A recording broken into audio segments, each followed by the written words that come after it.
নিম্নচাপ পূর্ব মধ্যপ্রদেশে আপাতত অবস্থান করছে। মৌসুমী অক্ষরেখা উড়িষ্যার চাঁদবালি হয়ে উত্তর পশ্চিম বঙ্গোপসাগর পর্যন্ত বিস্তৃত। একটি অক্ষরেখা আরব সাগর থেকে নিম্নচাপ ও ঘূর্ণাবর্তের উপর দিয়ে উত্তর পশ্চিম বঙ্গোপসাগর পর্যন্ত বিস্তৃত। আপাতত ভারী বৃষ্টির সম্ভাবনা নেই দক্ষিণবঙ্গে। তাপমাত্রা বাড়বে 3 থেকে 4 ডিগ্রি সেলসিয়াস। সঙ্গে গরম ও অস্বস্তিও থাকবে। পুজোর মুখেও আবহাওয়া নিয়ে স্বস্তির খবর শোনাতে পারছে না আলিপুর আবহাওয়া দপ্তর।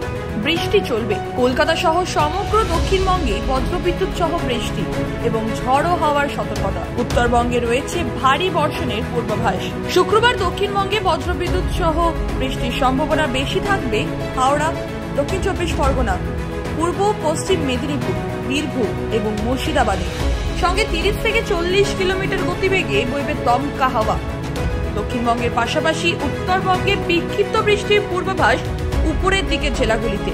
দার্জিলিং, কালিম্পং, আলিপুরদুয়ার, কোচবিহার, জলপাইগুড়ি এবং উত্তর দিনাজপুরে। কলকাতায় সর্বনিম্ন তাপমাত্রা 27.2 ডিগ্রি সেলসিয়াস। বাতাসে জলীয় বাষ্পের পরিমাণ বা আপেক্ষিক আর্দ্রতা 80 থেকে 95%। আগামী 24 ঘন্টায় শহরের তাপমাত্রা থাকবে 27 ডিগ্রি থেকে 32 ডিগ্রি সেলসিয়াসের মধ্যে। ব্যুরো রিপোর্ট, খবর বাংলা।